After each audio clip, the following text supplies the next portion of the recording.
А вы знали, что основатель Дубая сделал шокирующее заявление про будущее своего государства? Пускай те, кто сегодня на конях, не возвышают себя, так как завтра сами могут стать рабочими лошадками. В жизни все временно. Например, мой дед ездил на верблюде, мой отец ездил на верблюде, я на Мерседесе, сын на ландровере, и мой внук будет водить ландровер, но правнук снова будет ездить на верблюде. Его спросили, почему он так не верит в своих потомков, и он ответил: трудные времена создают сильных людей, сильные люди создают легкие времена, легкие времена создают слабых людей, слабые люди создают трудные времена. Многие не поймут, но надо воспитывать благоразумных и сильных духом людей, а не слабых паразитов. Поставьте лайк и напишите в комментариях 100, если согласны. Если вы не подписаны на наш канал душевно, вы наверняка нас больше никогда не увидите. Но если подписаны, поздравляю, вы умственно растете каждый день. То все придет, все получится, успех будет. Человек – самое мощное существо. Не пихай никого, не расталкивай. Спокойно, медленно иди. Медленно, но двигайся.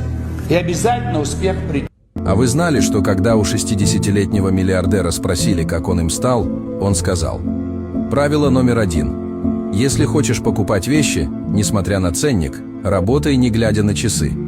Правило номер 2. Жизнь становится на 100% лучше, когда никто ничего не знает о тебе. Правило номер 3. Сомнения пожирают твою энергию. Лучше используй эту энергию, чтобы созидать, верить и учиться чему-то новому. Правило номер 4. Если ты не чувствуешь, что твое окружение тебя поддерживает и вдохновляет, у тебя не окружение, а клетка, вырвись из нее. И, наконец, правило номер 5. Как говорил один великий человек, тяжело в учении, легко в бою. Если сегодня тебе тяжело, но ты все равно продолжаешь развиваться и идти вперед, значит, ты на правильном пути. И испытания не будут длиться вечно. И скоро тебя ждет успех. Если вы досмотрели до этого момента, это значит, что вы входите в 1% людей, которых скоро действительно ждет успех. Поставьте лайк и напишите в комментариях «Да будет так».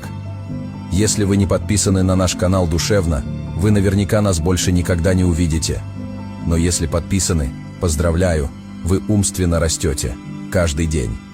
Как пахнет Родина. Sensiz bir kölde жазгыйдың келди жансыз күндөрү өтүп басы билмемдей билчи жаным билчи жан дүйнөмө кирчи сени күткөн бакыт бешигин